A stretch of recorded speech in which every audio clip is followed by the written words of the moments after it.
إن الحمد لله نحمده ونستعينه ونستغفره ونؤمن به ونتوكل عليه ونعوذ بالله من شرور أنفسنا ومن سيئات أعمالنا من يهده الله فلا مضل له ومن يضلل فلا هادي له وأشهد أن لا إله إلا الله وحده لا شريك له وأشهد أن محمدا عبده ورسوله أرسله بالحق بشيرا ونذيرا فقد قال الله سبحانه وتعالى في كلام مجيد أعوذ بالله من الشيطان الرجيم يا أيها الذين آمنوا اتقوا الله حق تقاته ولا تموتن إلا وأنتم مسلمون يا أيها الذين آمنوا اتقوا الله وقولوا قولا سديدا يصلح لكم أعمالكم ويغفر لكم ذنوبكم ومن يطع الله ورسوله فقد فاز فوزا عظيما أما بعد فإن خير الحديث كتاب الله وخير الهدي محمد صلى الله عليه وسلم وشر الأمور محدثاتها وكل محدثة بدعة وكل بدعة ضلالة وكل ضلالة في النار وبعد فأعوذ بالله من الشيطان الرجيم بسم الله الرحمن الرحيم الأخلاء يومئذ بعضهم لبعض عدو إلا المتقين وقال تعالى إنما المؤمنون إخوة فأصلحوا بين أخويكم واتقوا الله لعلكم ترحمون وعن أبي هريرة رضي الله تعالى عنه قال قال رسول الله صلى الله عليه وسلم إن الله يقول يوم القيامة بين المتحابون بجلالي اليوم أظلكم في ظل يوم لا ظل إلا ظلي رواه مسلم যাবতীয় প্রশংসা আদায় করছি সেই মহান আল্লাহ সুবহানাহু ওয়া তাআলার জন্য যার রব্বুল আলামিন আজকে গাজীপুর সিটির অন্তর্ভুক্ত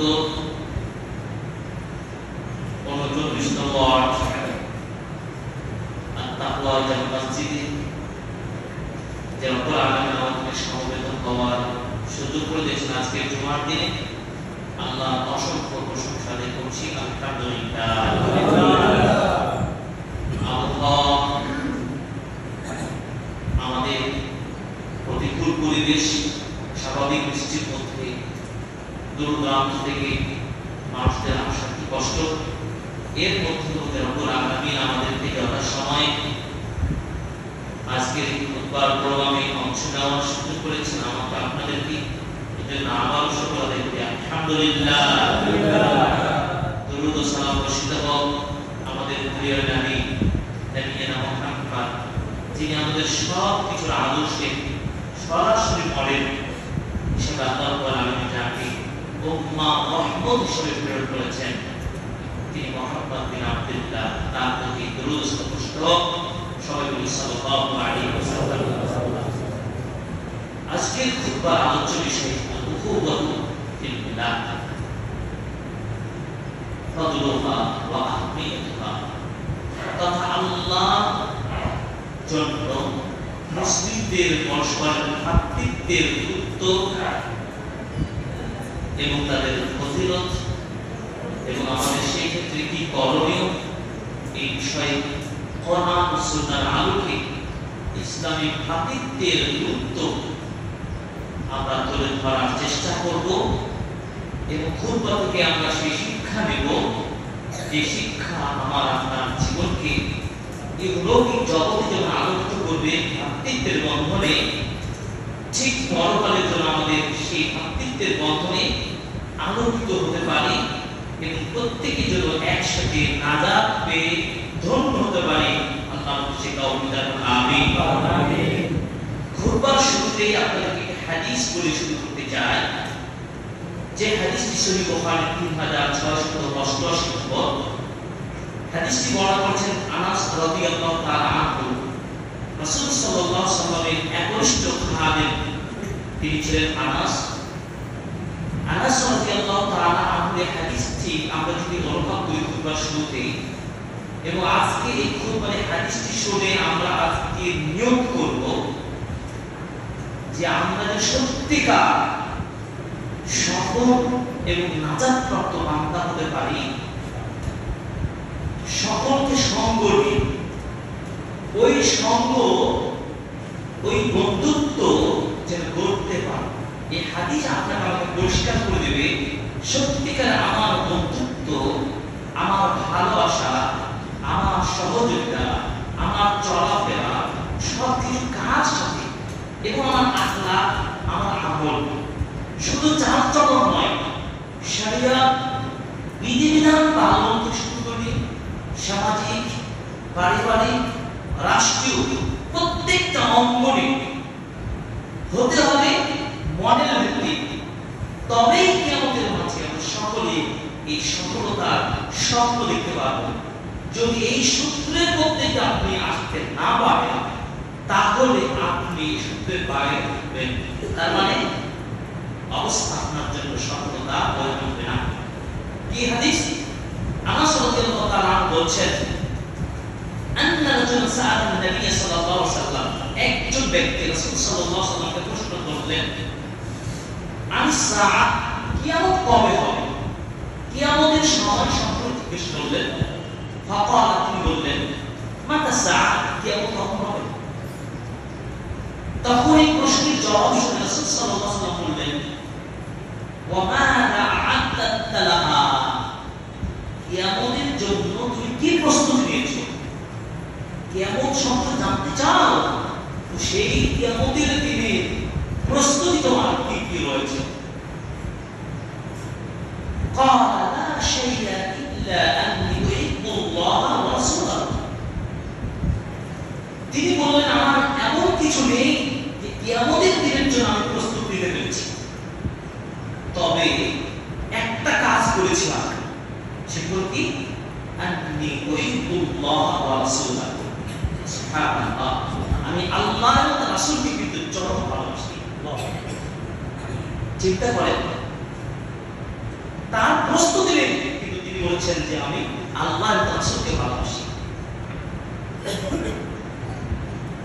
তখন রাসূল সাল্লাল্লাহু আলাইহি ওয়াসাল্লাম তার জবাবে বললেন, আনতা মা'a মান আহবাবতা, হৃদয়ের মাঝে এই লাইনটাকে আপনার রেকর্ড করলেন, এক লিখে ফেলেন, আনতা মা'a মান আহবাবতা, তোমার কিয়ামতে হবে, হাসর হবে ওই লোকটার সাথে যাকে তুমি ভালোবাসো। সুবহানাল্লাহ, আপনি কাকে ভালোবাসছেন এভাবে চিন্তা করেন, কার সাথে আপনার ভালোবাসা আছে?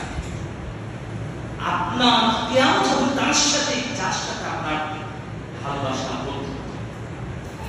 তার মানে ওই ব্যক্তি কার সাথে ভালোবাসা? আল্লাহর রাসূলের সাথে।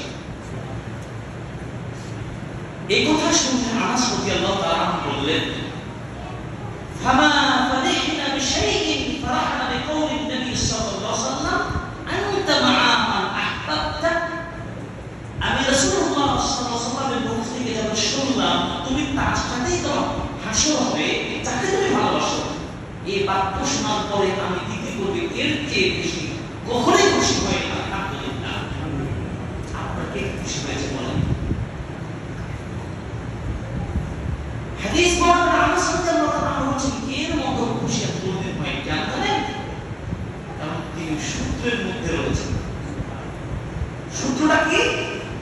আনাস রাদিয়াল্লাহু তাআলা আনহু নিজের বক্তব্য, قال أنس فأنا أحب النبي صلى الله عليه وسلم وأبا بكر وعمر وأرجو أن أكون معهم بحبي إياه وإن لم أعمل بمثل أعماله.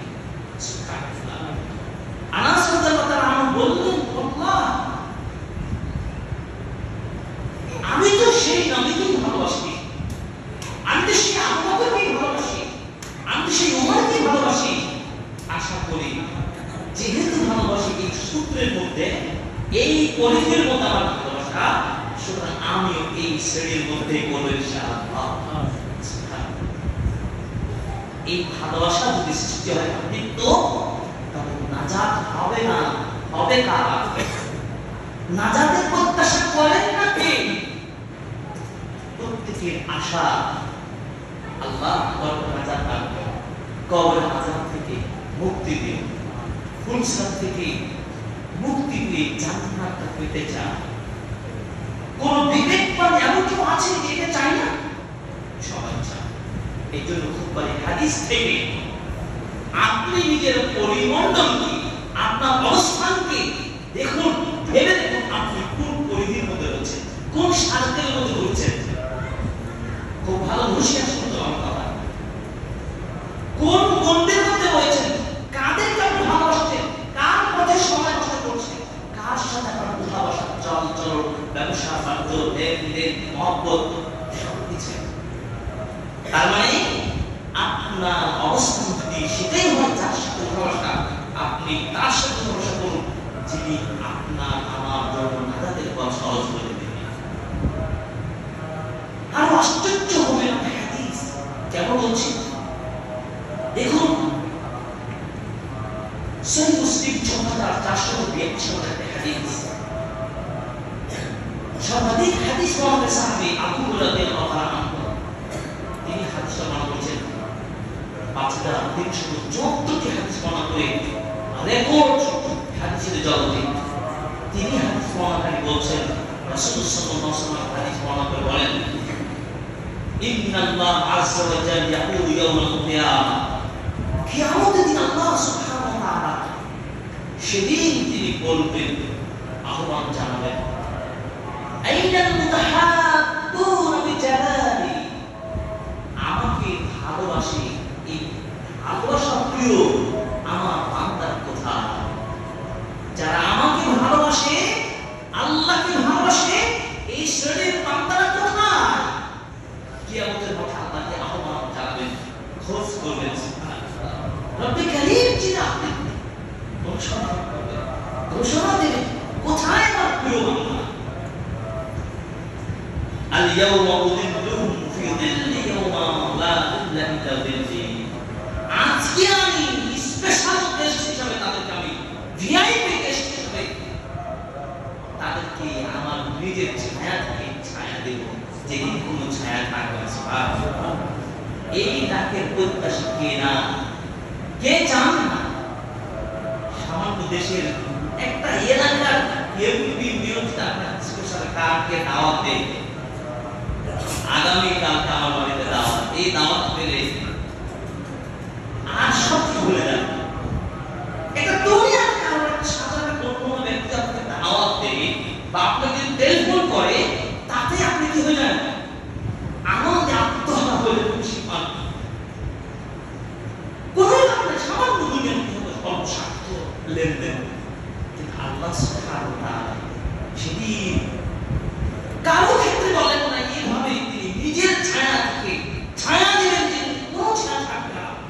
সেদিন কিয়ামতের দিনের হাসরের মাঠ এত ভয়ঙ্কর হবে, মানুষ তাপের কারণে, গরমে ঘেমে, ঘামের পানিতে কারো হাঁটু, কারো মাজা, কারো বুক, কারো গলা, কারো নাক পর্যন্ত পানিতে ডুববে। এই ভয়ঙ্কর দিন, কিয়ামতের কথা বলে ইমানটা বাড়ে। তোমরা সেই দিনটাকে ভয় করো যেদিন কোন প্রতিদান দেওয়ার সুযোগ থাকবে না। যেদিন কোন ঘুষ দিয়ে আল্লাহকে রাজি করতে পারবে না, যেদিন কোন ব্যক্তির কোন পথ ধরে আপনি মুক্তি পাবেন না, কোন পীর মাশায়েখকে তার ভক্ত হয়ে আপনাকে নাজাত দেবে না।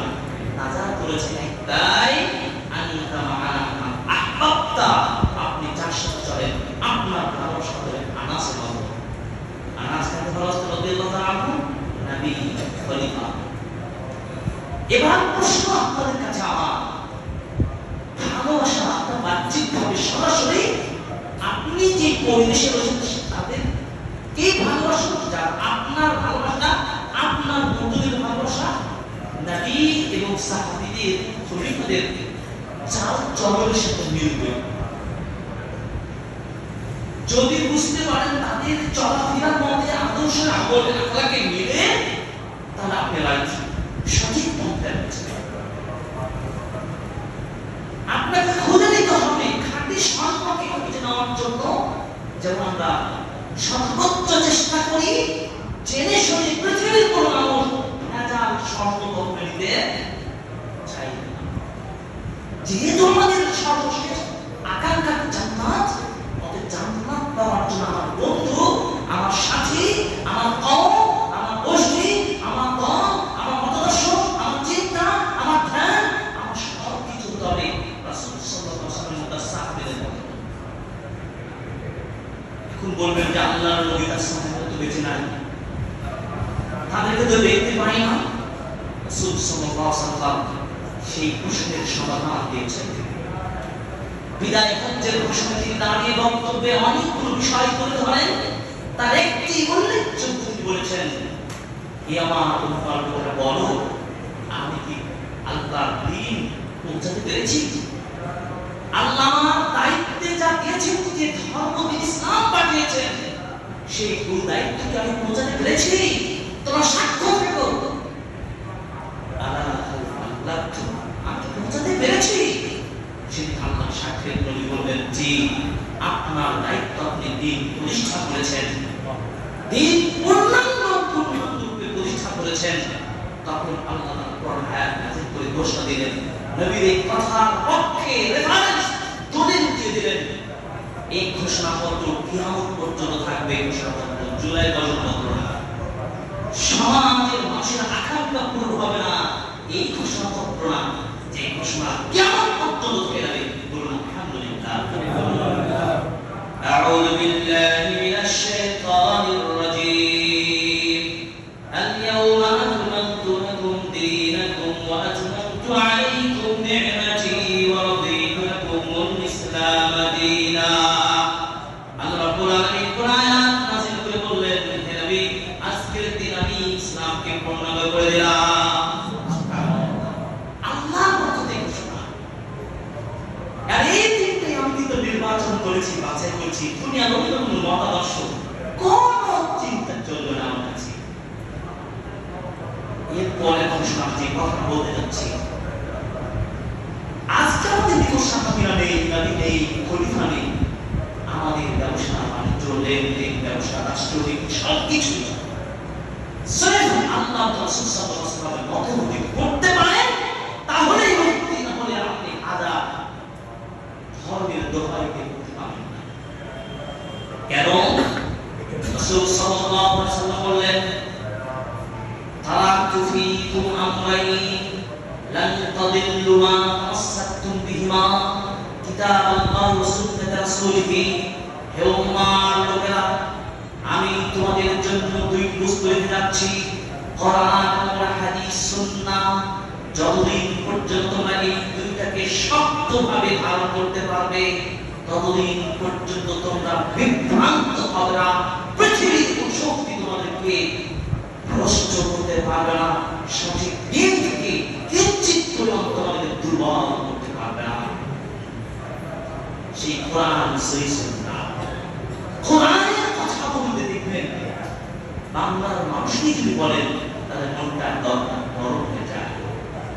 সত্যিকার কোরআন হাদিসের মহব্বত যদি আমরা লালন করি, বাস্তব জীবনে প্রয়োগ করি, নিয়তটা যদি খালেস থাকে, দ্বন্দ্ব হবে না। আচ্ছা, ধরুন দুনিয়াতে আপনি ইসলাম ইসলামিক টার্গেট কোথায়? কোথায়? আল্লাহ ঘোষণা অপেক্ষায় থাকো আমরা। আইনা মুহাব্বতুল জান্নাহ, আমার মহব্বতি প্রিয় বান্দার কোথায়? তাদেরকে আল্লাহ উদ্দিত আর ছেড়ে দিতে চায়। এর চেয়ে মজা কি দিতে? তার মানে আপনার ঘোষণাপত্র হতে হবে, আপনার দলিল হতে হবে। ভালো মনে রাখেন, কোরআন ও সুন্নাহ এটা দীপ্ত কণ্ঠে বলার মতো আওয়াজ যদি পারেন, বাংলার মানুষ সেই মুক্তি পাবে। নাহলে আপনাকে লাঞ্ছনা পেতেই হবে, লাঞ্ছনার মতো আপনার থাকতেই হবে যতদিন নিরঙ্কুশ হবে কোরআন ও সুন্নাহকে আপনি বলে বসে থাকেন। খুব সত্য করে বলছি, আল্লাহ কোরআন সূরা যুখরুফ আয়াত 67 কি বলছে দেখুন, আল-আখিল্লাউ ইয়াওমাইযিন বা'দুহুম লিবা'দিন আদুউন ইল্লাল মুত্তাকিন। এই যে কিয়ামতের দিনে একে অপরের সবাই শত্রু হয়ে যাবে, সবাই বিভাজন হয়ে যাবে, বন্ধুত্ব ধরে রাখতে পারবে না শুধু মুত্তাকিরা ব্যতীত। দুনিয়াতে মুত্তাকির একটা ইউনিটি থাকবে, পরকালে মুত্তাকিদের ইউনিটি আল্লাহ রক্ষা করবেন। কিন্তু যারা শুধুমাত্র দুনিয়ার ইউনিটি চায়, পরকালে নিশ্চিত তারা এই ইউনিটি রাখতে পারবে না আল্লাহর কাছে। আচ্ছা ধরুন দুনিয়াতে আমরা একটা কোনো ঐক্য পরিষদ গঠন করি, কোন বিষয়ে সামাজিক, পারিবারিক বা যে কোনো পর্যায়ে, ঐক্যটা বেশি দিন থাকে না। কেন থাকে বলেন তো? থাকে না কেন? আল্লাহ রহমত নাই ওই ঐক্যের মধ্যে। আল্লাহ রহমত নেই, আল্লাহ ভালোবাসা দিয়ে ঐক্য করে নাই। ঐক্য অর্থ বোঝা যাচ্ছে কোনো কাজ করতে যাচ্ছে কয়েকজন মিলে, আমরা একাধিক প্রমাণ আছে ভালো কাজ উদ্দেশ্যে আমরা আবেগও যদি একটা একত্রিত হই, তারপর কাজটা টেকসই হয় না, একটা কি ভঙ্গুর পরিস্থিতি হয়। কেন? কেউ ওই মডেলের মধ্যে আসতেছে না। কোন মডেল? মদিনার মডেল। মদিনার মডেল আসতে হবে। নবী মুহাম্মদ রাসূলুল্লাহ সাল্লাল্লাহু আলাইহি ওয়াসাল্লাম মক্কা থেকে মদিনায় এসে তিনি পুরো মদিনার ভূখণ্ডের মাঝে একটা মডেল তিনি প্রথম স্থির করেছিলেন। সেই মডেলটার নাম হচ্ছে কি? আল খুওয়াতু ফিল্লাহ। আল্লাহকে টার্গেট করে তোমাদের মধ্যে ভ্রাতৃত্বের বন্ধন আগে করতে হবে। চিন্তা করতে হবে, ভ্রাতৃত্বের বন্ধনে ঐক্য আগে যাওয়া দরকার। কিন্তু আমার ঐক্য কোথায়? আগে স্বার্থের ঐক্য। আমার ঐক্য আমার চাকরি হবে, আমি একটা পরিষদ পাবো, আমার এলাকার উন্নয়ন হবে, আমার একটা ভালো পরিষদ গড়ে উঠবে, আগে তার নিয়তে গড়ে ওঠা। রাসূল সাল্লাল্লাহু আলাইহি ওয়াসাল্লাম বলেন, ইন্নামাল আ'মালু বিন্নিয়াত। প্রত্যেকটা কাজ আপনি পেয়ে যাবেন যে নিয়ত করবেন। কর্মের শক্তি এবং কন্ট্রোলিং পাওয়ারটা আপনার নিজ ইচ্ছা এবং জ্ঞানের উপর নির্ভর করে। আল্লাহ আপনাকে বিবেক দিয়ে দিয়েছেন, ইম্মা শাকিরা ওয়া ইম্মা কাফুরা।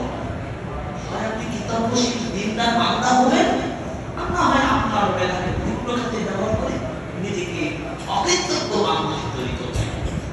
তাই আসুন সত্যিকার নিজের পরিবারের, সমাজের, রাষ্ট্রের শান্তি ও নিরাপত্তা প্রতিষ্ঠা করতে চাই। প্রায় 14টি মূলনীতি আছে, তার একটি মূলনীতি হলো কি? আর উখুওয়াতু ফিল ঈমান। ঈমানি ভ্রাতৃত্বে ঐক্য হতে হবে।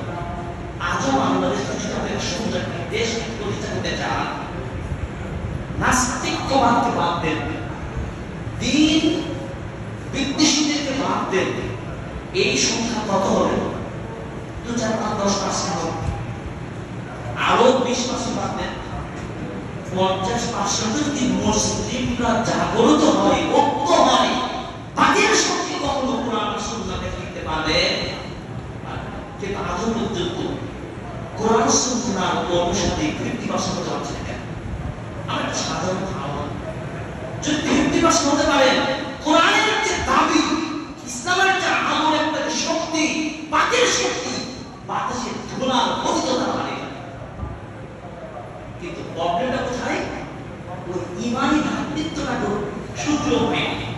সুন্দর ভবন নির্মাণ করবেন, ভিতকে যদি আপনি সুন্দর না দেন, ভালো রড সিমেন্ট কংক্রিট ব্যবহার না করেন, এই বিল্ডিং একটা দীর্ঘ সমস্থায়ী হবে না।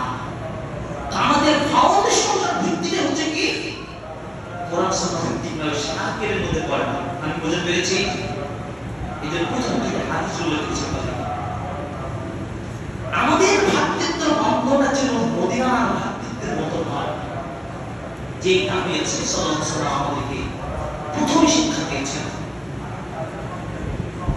অথচ আল্লাহ তাআলা বলেন ওয়াল মুমিনুনা ওয়াল মুমিনাতু বা'দুহুম আউলিয়াউ বা'দিন, মুমিনরা যে একজন আরেকজন পরস্পর কি বন্ধু, বন্ধুর মতো সুগভীর সম্পর্ক। সম্পর্কের বিপরীতে পিছন দিকে আমাদের দাবি করছে একটা সময় একটা ঐক্য এরপর নাই। এটা কিসের ভিত্তি আমাদের? এটা আল্লাহ দেওয়া যে ইমানি ভ্রাতৃত্ব দিয়ে কৃতিত্বই আমরা গড়ে উঠতে পারি না। পৃথিবীর প্রত্যেকটা শক্তি আপনাকে আমাকে দুর্বল করছে, একটাই আঘাত করার মাত্র, সেটা কি মুমিনদের মধ্যে ইমানকে দুর্বল করতে হবে। ইমানে যত দুর্বল, এদের ঐক্যটা ভালো হবে। যতদিন ইমান নিয়ে গড়ে উঠবো, ততদিন এই ইমানি শক্তির মধ্যে কেউ বিন্দু পরিমাণ অপশক্তি আপনি দুর্বল করতে পারবেন। ভ্রাতৃত্বের বন্ধন এই ধরনের। এই জন্য বলে থাকে আল মুসলিম ফি কুল্লি মাকানি ওয়া বিলাদি, আল মুসলিম ফি কুল্লি মাকানি ওয়া বিলাদি আনতা মিন্নি ওয়া আনা মিনকা কারূহিন ফিল জাসাদ।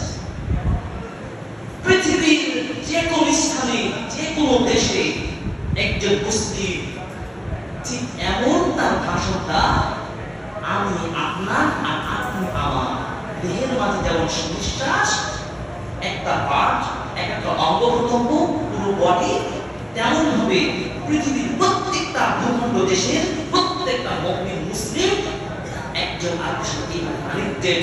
এই কানেক্টেড, এই কানেকশন, এই সম্পর্ক, এই লিঙ্কিং যে পাওয়ারটা কোনোভাবে দুর্বল করতে পারে না। কিন্তু ভাই কখন সত্যিকার ইমানের দুর্বলতা হওয়ার কারণে এই মুসলিমদের মধ্যে অনৈক্যের সৃষ্টি হচ্ছে, এই ইমানটাকে, ইসলামটাকে, তাওহীদটাকে দুর্বল রাখা। আর এটাই তো কাফির শক্তি বেদুনিরা আমাদেরকে এই দুর্বলতা কাজ করাচ্ছে।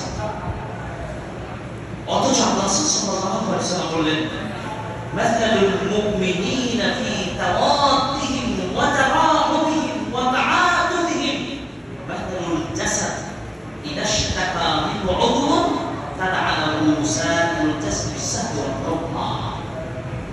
প্রত্যেকটা সমন্বিতা কথা বলেন, ভালোবাসা বলেন, সম্পর্ক উন্নয়ন বলেন, সব ক্ষেত্রে মুসলিমরা একজন আরেকজন মুমিন নাকি একটা দেহের মতো থাকবে। একটা দেহের অনেকগুলো অংশ রয়েছে। সামনের আঙ্গুল যদি ব্যথাগ্রস্ত হয়, ধরুন আঙ্গুলটা আগুনে পুড়ে গেল অথবা অ্যাক্সিডেন্ট হলো, কেটে গেল, জখম হলো, এই একটা আঙ্গুল ব্যথা হওয়ার কারণে পুরো দেহের মধ্যে এই ব্যথা অনুভব করতে হয় নাকি শুধু এই জায়গায় ব্যথা করবে? পুরো দেহের মধ্যে ব্যথা অনুভব করে। আর এই ব্যথার তীব্রতার কারণে পুরো রাতের ঘুম অনিদ্রায় কেটে যায়। এইভাবে একজন মুসলিম যদি কোন একটা এলাকার ভূখণ্ডে নির্যাতিত হয়, কষ্টের মধ্যে থাকে, তাহলে আমার আপনার ইমানের কানেকশন যদি খুব সুদৃঢ় থাকে, ওই ব্যক্তি যেমন কষ্ট বেদনা পাবে তেমন বেদনা আপনিও এই কষ্ট থেকে পাবেন। কিন্তু সেই বেদনাকে আমার আপনার তৈরি হয় ইমানের এই তীব্রতা অনুভব করার একটা জায়গায় এই অন্তরটাকে প্রশ্ন করবেন। গতকালকে ওমান থেকে ফিরে আসা সেই যুবক বিদেশ থেকে 2.5 বছর পর ফিরলেন। এয়ারপোর্টে তার পরিবারের লোকেরা রিসিভ করতে গেলেন। বাড়িতে ফেরার পথে একটা প্রাইভেট কার নাগপুরে তারা ছিল, সেখান থেকে এই গাড়িটি রোড অ্যাক্সিডেন্ট করে গর্তে পানিতে পড়ে যায়। 10 জনের মধ্যে 7 জন মুহূর্তের মধ্যে এই মেসেজটা যখন অনলাইনে সোশ্যাল মিডিয়ায় আমি ব্যক্তিগত দেখলাম, চোখের কান্না চলে আসলো, অন্তরটা প্রকম্পিত হলো। নিঃসন্দেহ মুসলিম পরিবার, ওমান একটা ভালো মুসলিম দেশ, সেটা শ্রমিক মানুষ, আজকে তিনি যে আনন্দ নিয়ে বাড়িতে ফিরলেন, দেশে ফিরলেন, আজকে বাড়ি ফিরতেই পারলেন না, 7 জন লাশ তার কাঁধের উপরে পড়ে গেল। এই মেসেজটা শুনলে আপনাদের দেখা হয় না? যদি হয় তার মুসলিম ইমানের জায়গাটা আপনার কাজ করছে, এখন ইমানটা বেঁচে আছে, পূর্ণতা আসেনি কিন্তু ইমানটা আছে, সংস্কার এখনই প্রয়োজন। বাস্তবতা এবং আপনার হাত কাজ করে যাতে কাজ করার চেষ্টা করছি, খেয়াল করবেন, তাহলে বলবেন ইমানটা আছে। আবার আজকেই আমরা দেখলাম 7 আগস্ট আজকে 8, এই আপনার গাজীপুরে নৃশংসভাবে একজন সাংবাদিককে জীবন্ত হত্যা করা হলো। এটি আমার কথা নয়, আমি জানার কথা, আমার বাড়ি গাজীপুর না। প্রত্যেকটা মিডিয়া, সংবাদপত্র, টেলিভিশনে এই সংবাদটা পরিবেশন করছে। আমি জানি না, আমার বোঝার দরকার নেই না, তার পরিচয় দিয়ে যাচ্ছে মুসলিম পরিবারের কথা কি আপনার নিরাপত্তা। আমার সঙ্গী